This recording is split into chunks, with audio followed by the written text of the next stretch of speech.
In today's video, I'm going to teach you how to add a location in Google Calendar from the Calendar Grid view. First, open Google Calendar in Chrome and make sure you're looking at the main calendar screen where your days and dates are visible.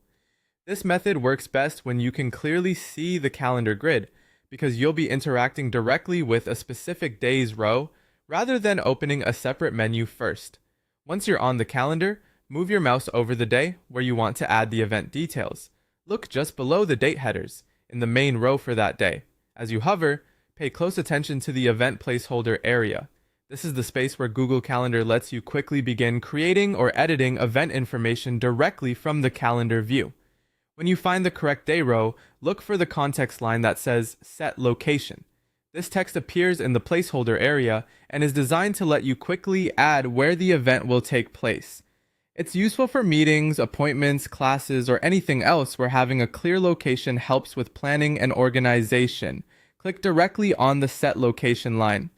Be sure to click the text area itself so Google Calendar knows you want to edit the location field. Once selected, you'll be ready to enter the place associated with that calendar item.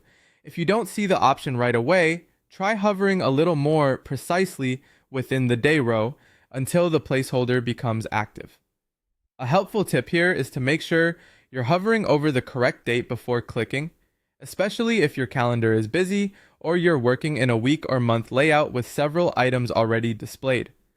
Taking a second to confirm the right row can save you from adding details to the wrong event space. This quick approach is especially convenient if you want to build out calendar details without leaving the main calendar view. It keeps the process fast, simple, and easy to manage, especially when you're adding multiple items throughout your schedule. That's all you need to do to access the location field directly from the Google Calendar grid. Once you click Set Location, you can continue filling in the event details as needed.